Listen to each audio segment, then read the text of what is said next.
Isang mabiyayang araw po ng linggo sa inyong lahat. Welcome to Jesus is Our Shelter International Ministry Incorporated.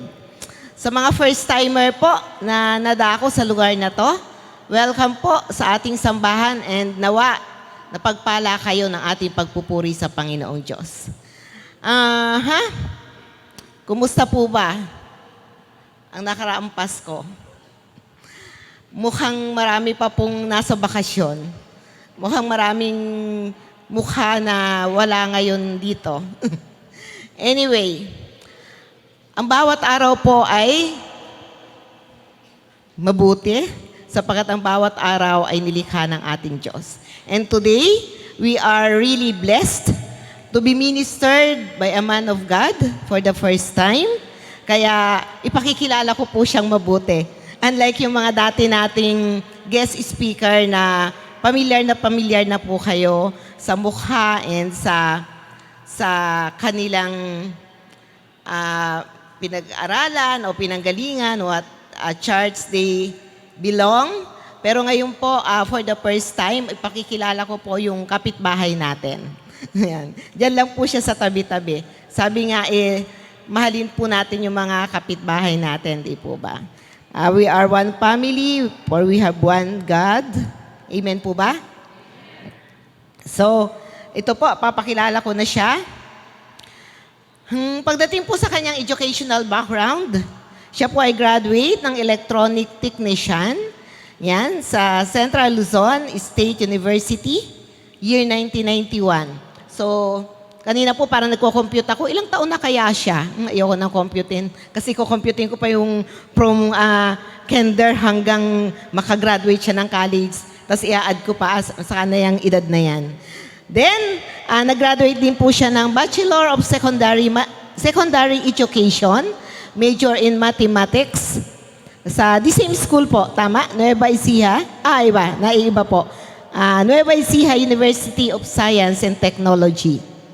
And ito pa ang importante sa lahat. Yan. Sa lahat ng achievement natin, mga educational background, wala po yan kung ikukumpara po sa karunungan na manggagaling sa ating Diyos through the Holy Spirit. And then ito po, graduated po siya ng Bachelor of Theology.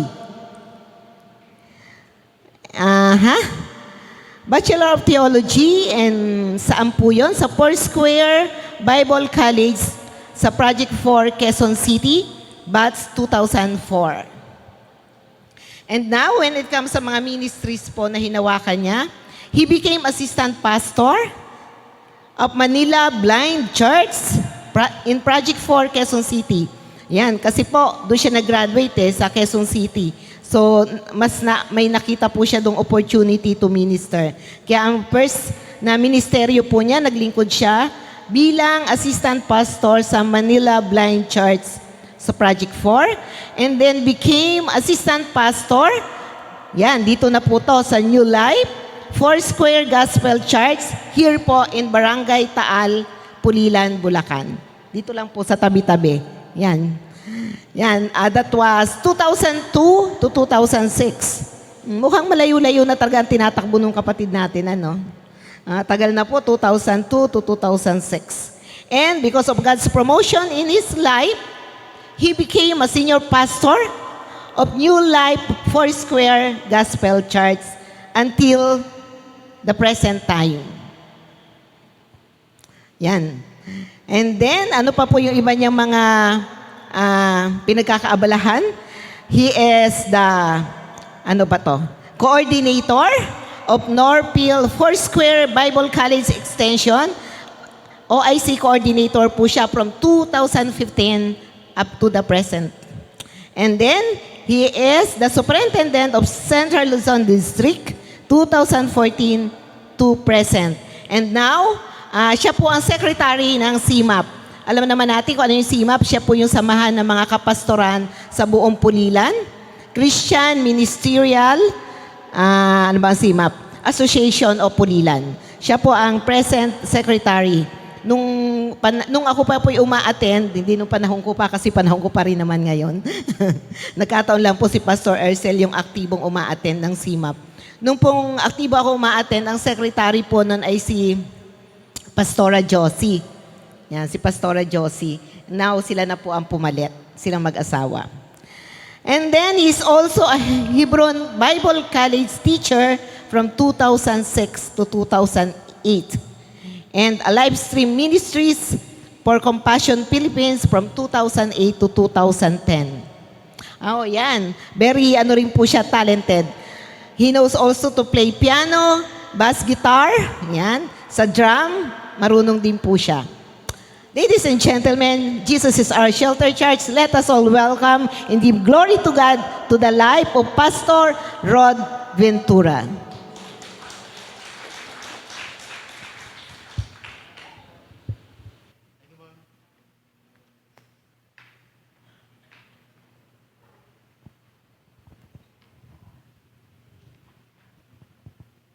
Hello.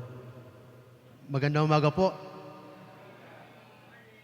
Matapos po marinig po yung background ko po, ay kalimutan na po ninyo po yan. Okay, narito po tayo sa ngalan po ng ating Diyos na buhay at makapangyarihan at purihin ng Diyos. Salamat po, Pastora Joy, sa pag-invite po. Isang napakalaking pribilehiyo po para sa akin na first time ko po na makabahagi po dito po sa inyong panambahan. So magkapit-bahay po tayo.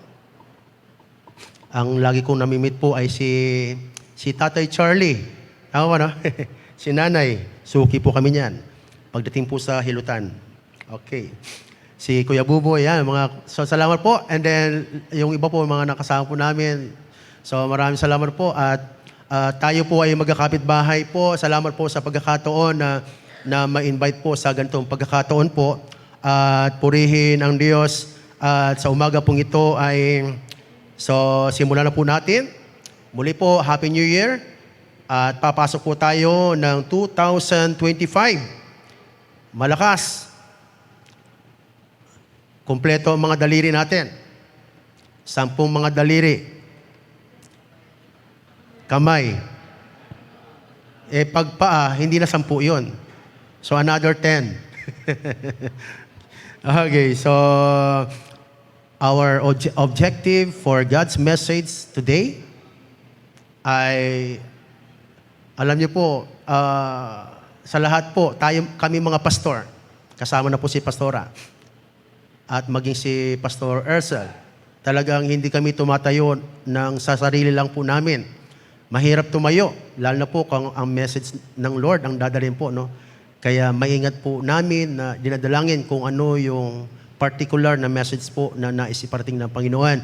So, simple lang po, mga kapatid, ang mensahe ng Panginoon na nais po ng Diyos na dalhin po sa inyo na maingat po naming hinahawakan upang ito po ay inyo pong isa puso, mga kapatid, ay ang salitang misyon. Misyon. Sino po ang nakarinig po o nakakilala kay Dr. Dan Andrew Kua, the President of Far East Broadcasting Company? Ano po ang lagi niyang kataga? Every time po na magre-report po siya, the President report, Tatay Charlie. Pag dumadaan kami sa bahay ng Tatay Charlie, lagi ko narinig yung DCAS. Ano yung kataga po niya about mission? Ang laman ng puso ng Diyos ay ang Great Commission. Amen? Mga kapatid, yun lang po yung pakay ko po dito na dalhin. Maaari po, mga kapatid, mga magulang, mga kapatid sa Panginoon, our family, friends, and ministry partners, marami na po kayong narinig po ng mga mensahe. Pero itong mensahe ng Diyos na ito ay isama ninyo sa inyong puso na kumbaga yung filing po nyo na pagpipilian po ninyo, mga kapatid, na wag nating kalilimutan, mga kapatid.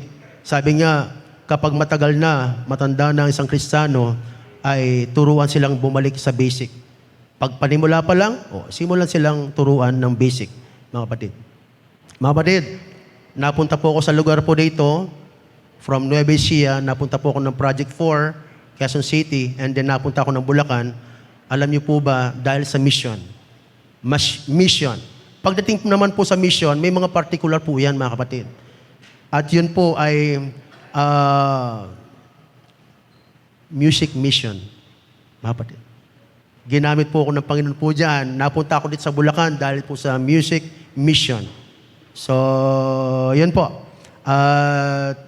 Dyan ako ginamit po ng Panginoon. At nung time na yon ay marami po mga churches, marami mga pastors na marahil po ay kagaya rin po ng ibang mga pastor at church na laging, hindi naman sila umiiyak, kundi lagi nilang iniinda na sila yung iniiwanan lagi ng mga musician, magpa-practice ng Sabado, Linggo, wala. Sila ang nakaschedule na tutugtog ng Linggo, magpa-practice ng Sabado, pero wala. At ang laging karamihan po na daing nila, excuse nila sa pastor ay, Pastor, pasensya na po, I am not feeling well. Bakit? Nag-away po kami ng girlfriend ko eh. Yung iba naman ay nabarkada. So kaya doon ako nilugar ng Panginoon sa part po na yon, sa music mission po. At sa music mission naman po ay hindi nagsimula, nung tinawag ako ng Panginoon, nagsimula po ako sa wala. Wala po. Ni kumanta, hindi ako marunong kumanta. Para lang pumatag. Naalala ko po noon, church Christmas party, kakanta po per family. Nung time na yon, wala akong kasama galing sa family ko, kundi mga friend ko lang. Di ako lang kakanta. Ganyan karami po. Ang kakantahin ko, hindi ko rin makatandaan yung kanta. Pero ang hindi ko makalimutan doon, para lamang po matagpos ko na kantahin yung aawitin ko, tinulungan ako ng buong congregation para matapos yung kanta. Hindi ko makalimutan po yun, mga kapatid. Sa pag-mission po, nagsimula po ako sa wala. Nung tinawag ako ng Panginoon, nagsimula po ako, zero talaga. Hindi marunong kumanta, hindi marunong tumugtog. Ang alam ko lang hawakan po nung time po na yon, tambourine. Yun lang po ginagamit po nun. At purihin ng Diyos. Dahil nung sumunod po ako sa Panginoon ay lahat po ng nakikita ko po na church po, lahat ng nakikita ko po na instrument sa loob ng church ay itinuro po sa akin ng Panginoon po yun. Kasi nung time po na yun, mga kapatid, ang love na love ko talaga na matutunan, siyempre una, gitara, pangalawa, piano. Nung time na yun, very expensive po ang matuto ka at mag-aral ng piano. Nung time na yon, year 1991, ang nag-o-offer lang po ng piano lesson po nung time na yon ay ang Yamaha piano lesson. Magkano po? $450 per hour. Puri ng Diyos. Nako, sabi ko, hindi ako matututo. Gitara na lang ako. Alam niyo po ba, nung ako'y ginamit ng Panginoon, nung ako'y dinala ng Panginoon sa church po, ay natutunan ko po yung mga bagay po na yon nang hindi ako nagbayad. Kasi yung lahat po na yon ay matututunan mo, ituturo sa iyo ng Diyos once na ikaw ay sumunod sa kanyang kalooban. Amen? So, yan po, mga simpleng na hindi makakalimutan sa pasimula ng pag-mission sa Panginoon. Pero ngayong umaga po, mga kapatid, ang nais ng Diyos na idiin sa puso natin at isipan ay ang kanyang salita. Hango po dito po sa aklat po ng Efeso. Dito po sa akin pong ipapresent po ay sinikap ko po na wag siyang gawa ng PowerPoint. Kasi ang objective po natin po, mga kapatid, ay dumako tayo sa simula. Kasi inisip ko, isa sa kinuha sa akin ng Panginoon, nung time ni Jesus, wala namang PowerPoint eh. Di ba? Yung music, kung mapapasin po ninyo, yung praise and worship kanina, dinala tayo doon sa simula. Kung saan tayo nagsimulang mag-alab ang ating puso. Pero ipapakita lang po ngayon, umaga po, mga kapatid. Pero may purpose po ito, ha? May purpose po ito. So yung ating pong text, our text for today, doon po sa aklat po ng Efeso. Pero mas maganda po ay babasahin ko po sa Tagalog version. Pero dalawa po yan, NIV or New International Version, and then sa Mabuting Balita Biblia. Okay, simulan po natin. Ang sabi po doon, so nakita po ninyo, and He quickened who were dead in trespasses and sins.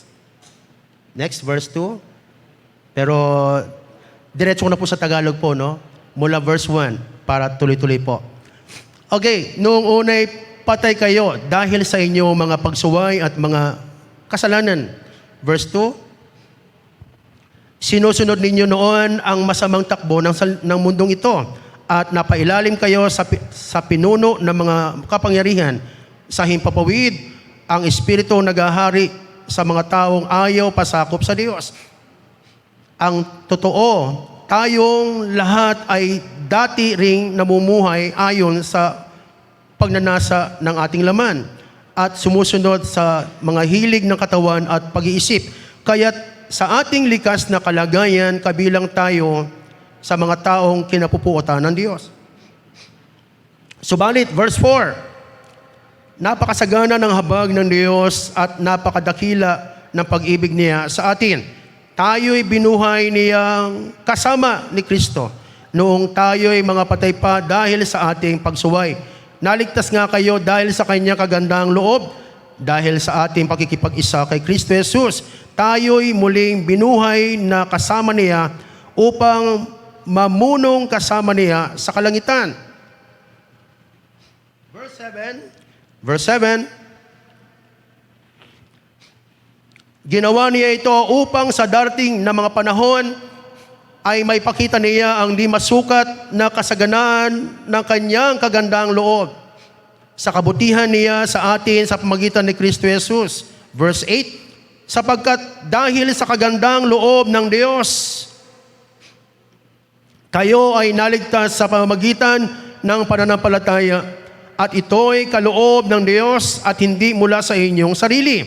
Hindi ito bunga ng inyong mga gawa, kaya't walang maipamamalaki ang sinuman. Kung ano tayo ngayon ay gawa ng Diyos at sa pakikipag-isa natin kay Kristo Jesus ay nilikha niya tayo para sa mabubuting gawa na inihanda niya noong una paman upang gawin natin. Verse 11, ito po yung pinaka-keyword, pinakasusi po ng latag nito ni Pablo. Kaya't alalahanin ninyo ang dati ninyong kalagayan. Kayo'y ipinanganak ng mga hintil at dituli ang tawag sa inyo ng mga Hudyo. Ang mga Hudyo naman ay tinatawag ng mga tuli dahil sa ginagawa sa kanilang katawan. Verse 12, noong panahong iyon, hiwalay kayo kay Kristo, hindi kabilang sa bayang Israel, at hindi saklaw ng tipan na nababatay sa mga pangako ng Diyos. Nooy nabubuhay kayo sa mundo ng walang pag-asa at walang Diyos. Manalangin po tayo. Dakilan namin Diyos sa umaga pong ito. Gabayan niyo po kami, samahan niyo po kami, at lukuban niyo po kami ng iyong kapangyarihan, ang iyong banal na presensya. Patuloy mong i-bless ang bawat isa habang kami po'y nakatayo, nakaupo sa bulwagang ito, Panginoon. Gamitin mo lamang inyong lingkod, magpahayag po kayo upang sa ganun po ay patuloy po na madama ng bawat isa ang kahalagahan ng buhay, ang kahalagahan ng pag-misyon, at ang kahalagahan po ng patutunguhan ng tao at kahihinatnan ng mga taong babaliwalain po, Panginoon, ang iyong salita na ibabahagi, Panginoon, ng iyong mga anak na nandito, na gagamitin mo sila, O Diyos, bibigkisin bilang isang pamilya para sa isang misyon. Salamat po, Panginoon. Patuloy mo kaming gabayan, Panginoon, and guide us, Lord, with your holy presence. Salamat po sa pangalan ni Jesus. Amen and amen.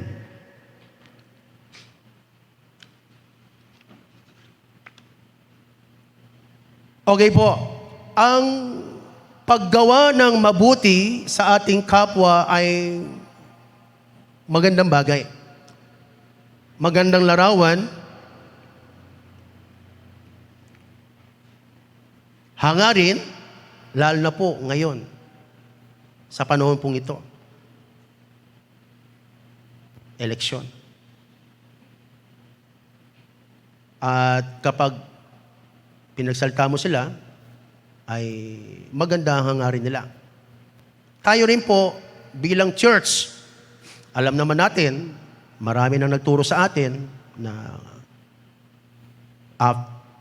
after mo makilala si Kristo, so gagawa tayo ng kabutihan. Ang buhay natin ay inilaan ng Diyos upang gawin ang kanyang kalooban. Gumawa ng mabuti. Amen? Philippians chapter 4, verse 4, rejoice in the Lord always, and I say it again, rejoice. Magalak kayo. Verse 5, ipadama ninyo ang inyong kagalakan sa lahat. In what ways? Verse 6, 7, 8. Ayan. So, ipadadama ninyo sa pamagitan ng mga bagay na ito. Ayan. Tulungan niyo sila. Gabayan niyo sila. So, marami paraan po yun, mga kapatid. So, ang paggawa ng mabuti sa ating kapwa ay napakaganda po. Pero, hindi lahat nagtatagumpay. Hindi lahat po nagtatagumpay. Yun po ang katotohanan po, mga kapatid. Merong magtatagumpay at merong hindi magtatagumpay. Doon po papasok po yung motivation. Saan man ang paggawa ng mabuti na makabubuti at nakalulugod sa Diyos ay gagawin natin, isasagawa natin, or pwede nating gawin sa iba't ibang kaparaanan. Amen? Agree po ba kayo? Okay. Kasi hindi naman lahat tinawag para maging pastor. Hindi naman lahat tinawag para maging musician. Hindi naman lahat tinawag para maging church officers. Amen? Yan ang katotohanan po dyan. Pag pinilit mo, hindi ka magiging effective. Tinuruan tayo dyan, mga kapatid. Pero lahat tayo tinawag ng Diyos. Sa very, very specific na or particular na gawain. Services. Amen? Thank you, Kuya Buhay.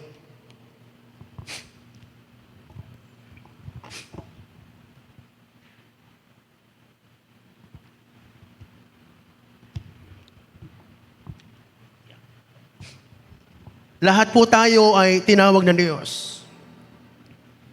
So, ibig sabihin, sa church pong ito, ay meron lang siyang isa tinawag upang mag-lead sa atin.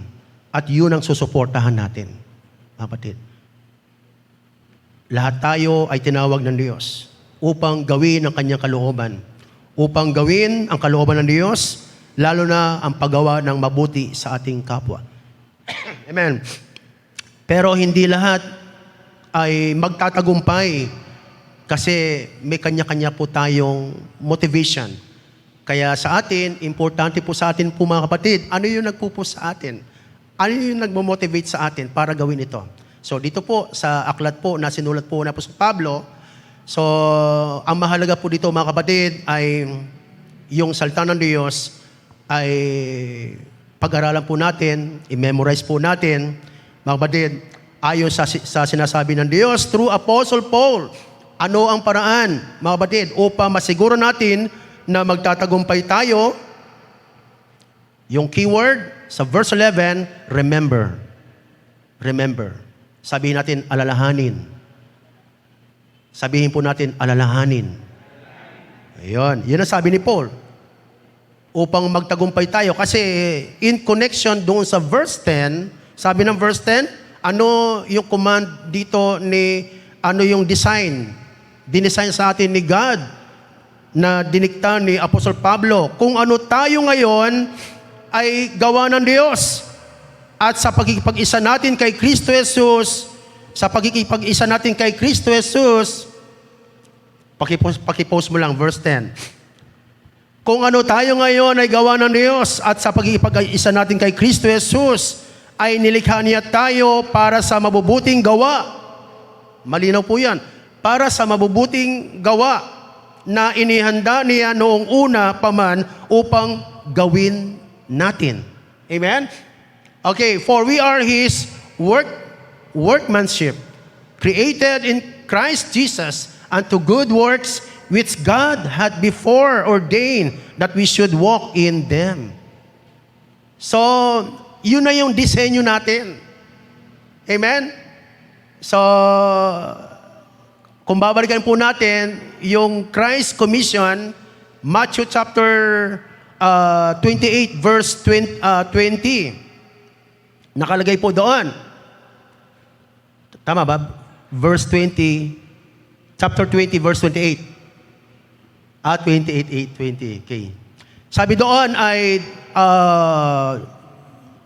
surely, I will be with you even to the very end of this age. May pangako, di ba?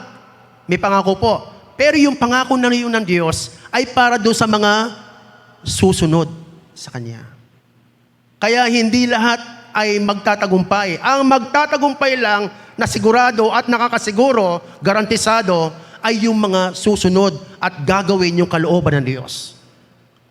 Sino nakakilala sa inyo kay Pastor Rick Warren? Di ba? The Purpose-Driven Life.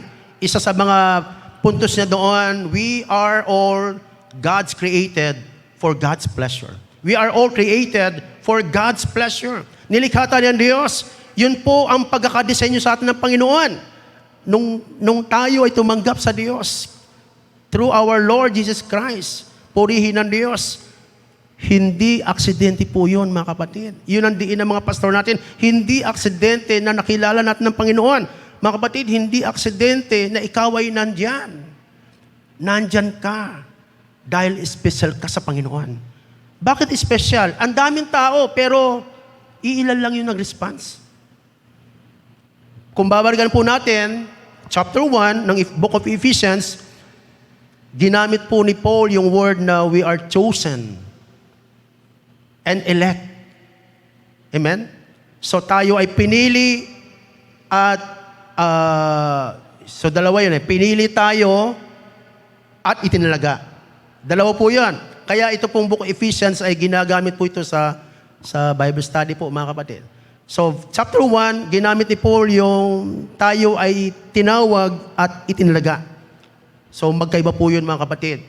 So, ipinapakita ng Diyos sa atin through Apostle Paul nung time na yon na yung mga believers nung time na yon. So, ang dahilan po ay upang tayo, ang church ay remind na merong misyon ang Diyos na inilagay sa puso ng mga believers. Kaya yung mission na yon, kapag hindi natin ginagawa yon, mga kapatid, mawawala tayo sa ayos. Kapag yung mission na yon ay na inilagay ng Diyos sa church through the leadership of our pastor, senior pastor, pag hindi ginagawa yon, mawawala po tayo, mga kapatid. Kami po, nawalaan na rin kami dyan. Pero, but the only solution is, bumalik lang tayo. Yun ang pagkakaiba natin, mga Kristiyano. Alam natin kung paano tayo babalik. Amen? Pag hindi natin po ginawa yun, mga kapatid, gamit natin yung word na magkaka-leche-leche po yung ating buhay. Andun yung sisisihin natin yung pastor, sisisihin natin yung ating parents, sisisihin natin kung sino-sino. Pero ang totoo, nakalimot tayo. So, ang gawin lang po natin, mga kapatid, bumalik lang po tayo. May misyon ng Diyos. Amen? May misyon ng Diyos na inilagay sa puso po natin. At yun ang reminders ni Paul or ni God through Apostle Paul to the church in Ephesus, and at the same time, sa ating pong panahon ngayon. Wala namang bago nire-remind lang tayo ng Panginoon. So, purihin ng Diyos. Tatawid tayo ng 2025. From 2024, maayos tayo. Masaya po tayo. Kompleto ang pamilya. Purihin ng Diyos. Naglilid ng praise and worship kanina. Magkakapatid itong mga ito. Purihin ng Diyos. Alive, alert, awake, and enthusiastic. Purihin ng Panginoon. So, isang magandang larawan po yun, mga kapatid. Amen?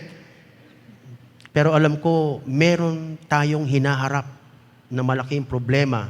Pero actually, walang imposible sa Diyos. May susi, may solusyon. Kasi bakit po? Meron tayong great victor. Our Lord Jesus Christ. The King of Kings and the Lord of Lords. Meron bang imposible sa Kanya? Pero bakit nahihirapan tayo? Ang paalala lang sa atin ng Panginoon, bumalik tayo. kung saan tayo inilagay ng Panginoon. Amen? So, alalahanin, remember, sabi doon, verse 11, sabi doon, ito yung keywords natin dito. Ang team po dito as a whole book ng Book of Ephesians, building the body of Christ. Building the body of Christ. And then dito po sa particular po na verse na binasa natin, ay nilagyan ko po na, ako na lang po naglagay po. Siyempre, based pa rin sa conviction ng Panginoon. The word alive in Christ. Alive in Christ. Kasi sabi po niya, verse 11, wherefore, remember that ye being in time past, Gentiles in the flesh, who are called uncircumcision by that which is called the circumcision in the flesh made by hands. 12, sabi doon, ito po kasi yung matindi po rito eh. At ito rin po yung nagpupus sa atin na kumapit lang sa Panginoon. Verse 12, that at the time ye were without Christ, being aliens from the commonwealth of Israel and strangers from the covenants of promise, having no hope and without God in the world. Sabi dito, ito yung magandang namnamin dito, ayon sa ating pong lingwahe. Noong panahong iyon, hiwalay kayo kay Kristo, hindi kabilang sa bayang Israel, at hindi saklaw ng tipan na nagbabatay sa mga pangako ng Diyos. Nooy nabubuhay kayo sa mundo ng walang pag-asa at walang Diyos. Imagine mo, nooy nabubuhay kayong walang pag-asa at walang Diyos. Sa tingin po ninyo, di ba, pag ito po ay liham, letter, or the epistle of Paul to the church in Ephesus, alam niyo po ba, kung tawagin po ang letter na ito ay prison epistle. Ginawa ang liham na ito sa loob ng bilangguan. During the time of the apostle, ginawa ang liham na ito, letter, o ang aklat na ito, o tinatawag na epistle, sa loob ng bilangguan. Pero mismong nasa loob ng bilangguan na nakakulong, talagang literal and spiritual nakakulong, upang ang mga mananampalataya sa loob ng iglesia ay palakasin sa pamagitan ng kanyang salita. Sa tingin po ninyo, sa atin po, sino ang dapat palakasin? Yung nasa bilangguan or yung wala sa bilangguan? Pero dahil si Paul ay napakalalim sa Panginoon, alam niya yung salitang mission. Ano sabi niya? Sa Book of Philippians, chapter 1,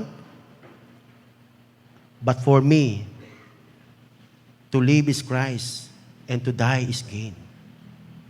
Hanggat nabubuhay siya, magpapatuloy siya sa misyon. Ang kagandahan po mga kapatid sa atin, yung kabilang buhay, bahay, titirahan natin, okay na. Ang kailangan lang nating iayos, yung nandito po. Sabi ni Paul, kung sa akin lang ang gusto ko, kuhanin ako ni Lord. Pero dahil sa kailangan ko pa kayong gabayan, ay sige, bubuhay. Willing akong mabuhay. Amen? So yun yung heart po ni Paul. Mga kapatid, upang tayo ay magtagumpay sa ganung hangarin po. Nag-mission po ako, marami na rin po kaming narating mag-asawa. Kung saan po kami nakakarating po about music mission po. Pero ang tanong, papaano tayo magtatagumpay? Ano ba yung nagpupus sa atin? Sabi ni Paul, remember, alalahanin ninyo ang inyong buhay nung wala pa si Kristo. Remember your life before Christ. Ano yung buhay natin before Christ? Chapter 2, verses 1 to 3. Ang sabi doon, sabi po dito, chapter 2, verses 1 to 3. Tingnan po ninyo po ha, napakaganda pong pagbulay-bulayan po. Dito po sa part na ito, dalawang uri ng tao ang kausap ni Paul. Sabi dito, noong unay patay kayo dahil sa inyong mga pagsuway at mga kasalanan. General po yon. Sinusunod ninyo noon ang masamang takbo ng mundong ito at napailalim kayo sa pinuno ng mga kapangyarihan sa himpapawid at ang espiritong naghahari sa mga taong ayaw pasakop sa Diyos. Ang totoo, tayong lahat ay dati ring namumuhay ayon sa pagnanasa ng ating laman. So yung una, ang binabanggit ni Paul ay yung mga Gentiles. And then pagdating ng verse 3, tayong mga Hudyo. Kasi si Paul, Hudyo siya. So dito po sa part po na ito, both Gentiles and Jew are the same before Christ. Kaya nga, may discrimination. Pero nung dumating ang Panginoon, nawala ang discrimination. Yung pader, tinanggal para ang lahat ay magkaroon ng buhay na walang hanggan. Dati, ang grace ay para lang sa mga Hudyo. Ang mga Gentiles, kahit anong gawin natin, tayo, Gentiles, kahit anong gawin natin, mga pagano, wala. Pero dahil sa Panginoon, purihin ng Diyos, may karapatan na tayo. John 1:12. Yet to all who receive Him, to those who believe in His name, and He gave the right to become children of God. Tagapagmana tayo ngayon. Amen? Maaring dito sa lupa, hindi maramdaman ng iba. Pero garantisado, pag nagtapos ang buhay dito sa lupa, sigurado ang buhay natin, ang kaluluwa natin sa langit. Kung hindi tayo lilihis. Hindi tayo lilihis. Amen? So kailangan magpatuloy po tayo mga kapatid. Magpatuloy po tayo. Dahil alam naman natin po, so papasok doon yung eternal security. So bahala na po kayo mga kapatid. Ang mahalaga, hanggat nabubuhay po tayo, may pag-asa. So remember your life before Christ. Remember your life before Christ. Ang totoo, tayong lahat ay dati ring namumuhay ayon sa pagnanasa ng ating laman. Sabi ni Paul sa mga Gentiles, at pag-iisip, kaya't sa ating likas na kalagayan, kabilang tayo sa mga taong kinapuputan ng Diyos. So yung minimension ni Paul doon sa verse 1 and verse 2, Gentiles. Sabi ni Paul, parehas na tayo ngayon sa harapan ng Diyos. Mga kapatid, verse 11, sabi ni Lord, through Apostle Paul, alalahanin ninyo ang dati ninyong buhay nung wala pa si Christ para magtagumpay kayo. Pangalawa, dalawa lang naman po ito eh. Remember your life now in Christ Jesus. Alalahanin ninyo ang inyong dating, alalahanin ninyo ang inyong buhay ngayon. Ngayong si Kristo ay nasa atin na. Pwede ba nating ibulong sa sarili natin? Salamat sa Panginoon. Na medyo parang may mga time nagkakaliko-liko tayo, pero si Christ nasa puso pa rin natin. Yung Espiritu ni Christ nasa puso natin. Nasa puso ng bawat isa. Hindi man siguro pantay-pantay ang estado po ninyo, pero meron tayong iisang espiritu na naglilid sa atin. Na every time na mag-preach ang ating pastora, mag-lead ang ating pastora, nag-a-agree tayo. For one mission, to preach the word, the gospel of our Lord Jesus Christ. Kapares din po ninyo kami na nung bago mag-pandemya ay nagkakaganong-ganon po kami. Alam niyo po ba na pares lang din po tayo ng kalagayan? Medyo short lang din po. Nung bago mag-pandemya ay issue rin po namin ang property. Ang totoo niyan ay dahil sa property, iniwanan kami. Doon na lang po yan. Kinat namin. Huwag tayong titingin dyan. Tumingin tayo sa Panginoon. Okay, nakuha niyo na po yung point number 2 po, no? Upang maging matagumpay tayo, alalahanin natin ngayon na si Christ ay nasa atin. Wala na makakaagaw po nun. Depende na lang kung papaano ninyo i-apply. So, ito yung application. Alalahanin natin. Mga kapatid, naniniwala po ba kayo? Ito, natutunan ko lang din po ito. Pero hindi natin alam, ina-apply na natin. At yung iba naman, lumilihis naman. Pero yun lang po ang solusyon. Naniniwala po ba kayo mga kapatid, kapag ginagawa natin ang mission ni Lord, si Lord ay ginagawa niya ang para sa iyo? Ang purpose po ng problema upang i-defocus tayo, ang church, sa gawain ng Panginoon. Pero ang nais ni Lord, ituon natin ang ating paningin at pananampalataya sa Kanya. Hebrews chapter 12, verse 2. Fix your eyes to Jesus, the author and the finisher of our faith. Sabi ng verse 1, though we are all surrounded by the cloud of witnesses. Yung witnesses po na yon, mga heroes of faith po yon. Pero isa man sa kanila ay hindi tumingin sa problema. Tumingin sila sa Panginoon. Mga kapatid, sa nakita ko po namin, walang church na walang problema. Isa lang po ang nais ng Diyos na i-deliver na mensahe sa ating lahat po. Magkaisa po tayong buwagin ang impluensya ng kaaway. Maglingkod po tayo sa Panginoon. Gawin natin ang misyon na pinapagawa ng Diyos. Amen? Hindi naman kinakailangan magpastor. Pero kung ano yung ginagawa mo ngayon, gawin mo para sa Panginoon. Kung maglilid ka ng praise and worship, gawin mo para sa Panginoon. Kung mag-handle ka ng Bible study, gawin mo para sa Panginoon. Kung ikaw ay nag-a-assist kay pastor, gawin mo para sa Panginoon. Huwag natin tingnan yung mali. Ang tingnan natin, yung ginawa ng Panginoon. At yung gagawin pa ng Panginoon. Amen? Tingnan natin kung hanggang saan ang pwedeng gawin ng Diyos sa atin at sa iglesia pong ito.